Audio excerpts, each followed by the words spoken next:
Post-election conversations continue across Nigeria. Let's tell you that a 26-year-old lady, Rukayat Shittu, is set to make history as the youngest lawmaker in Kwara State.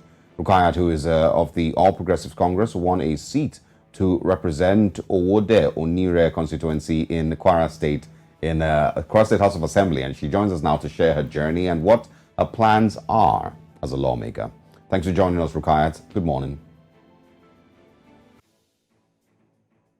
Okay, good morning. Good morning. I think, first of all, it's very important that we're having this conversation on International Women's Month. So happy International Women's Month and congratulations to you on achieving this massive feat. How does it feel being where you are today? Thank you so much. Happy International Women's Day as well, and congratulations to all women folks in Nigeria. All right.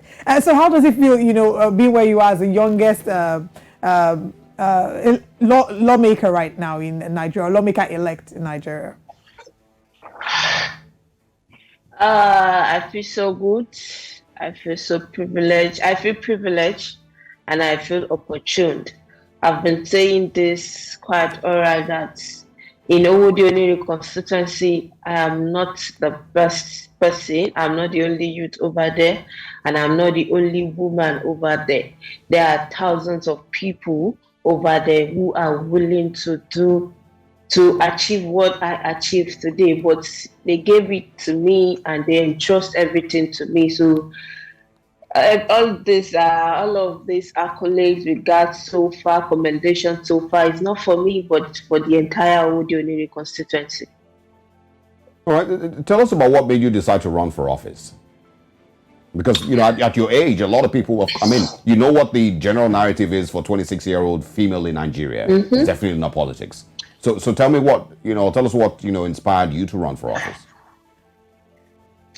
Well, Rukayat Shittu, born 1996, and I was a student union leader. I served as a Senate president for Congress of National Open University. I'm this person who is so passionate about governance and politics. And whatever you're advocating for, there is need for you to practice it. So I'm so glad I am living that right now.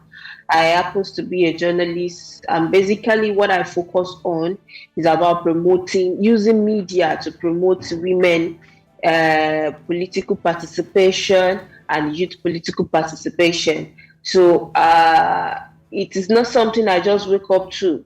This is something I've been so passionate about, and all of what I did, I attend several workshops, several seminars regarding governance and politics.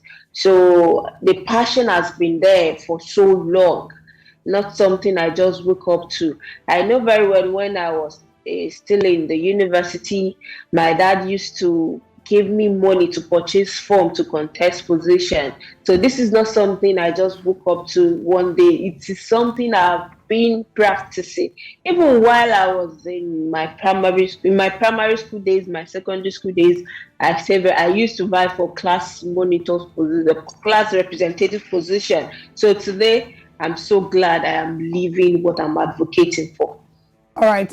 So I'd like you to share with us some of the hurdles you had to cross getting to where you are today, and this is to sort of show the way for other women who would come after you to prepare their minds, and also to share with you what your plans are for the Owode Onire constituency.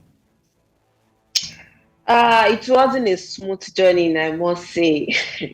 It wasn't a smooth journey because we must realize there is no free food anywhere.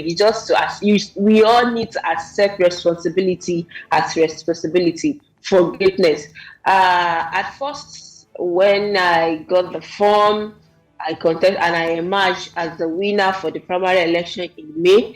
And after my co-contestant took it upon and served me, I see it as part of democracy, because if you are not satisfied with something, the best thing for us to readdress it is by going to court and let them decide for us. So he went to court at that time, from the Federal High Court to the Supreme Court in Abuja.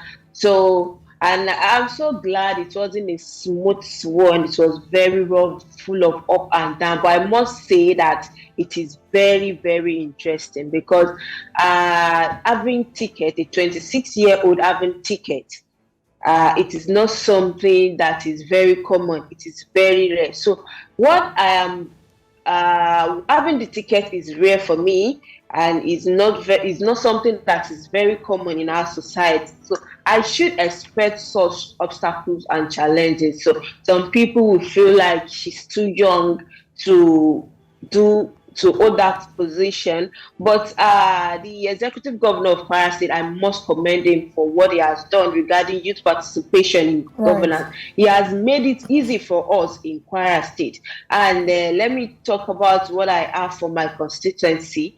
When I put out my declaration of intention, the manifesto is all about 4 points. A 4 point. The first one is the quality representation, because as a lawmaker, we must understand the job very well. That it is when we understand the job, we will know how to carry out the duties perfectly. The first one I put on was the quality representation, then the legislative advancement, which is a major work of a lawmaker. Then we talk about the executive oversight, then the constituency outreach.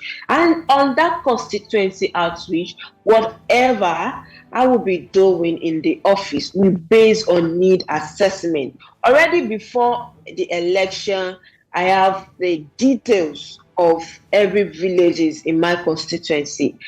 We have more than 1,000 villages under Owode Onire constituency. That's 9 wards, and I have the details of every villages.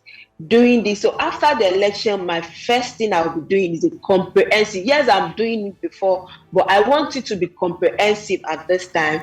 A needs assessment.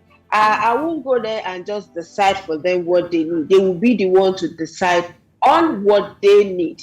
So it is about when you think these people need water, and you feel like maybe it is you are not giving them the water, you are just bringing in something not equal to what they need. So that thing might not be useful to them. That's when the need assessment will come in. So whatever I will be doing first, it's about need assessment. What they need. That's what they need. That's what I would prefer for them.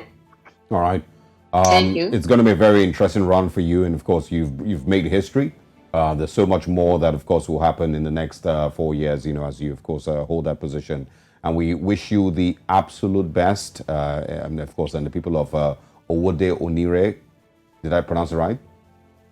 Yes. Okay, I did. Okay. All right. So we wish you the absolute best, and we look forward to speaking with you again as things progress with your stay in the House. Thanks for your time this morning. Thank you for having me. Good morning.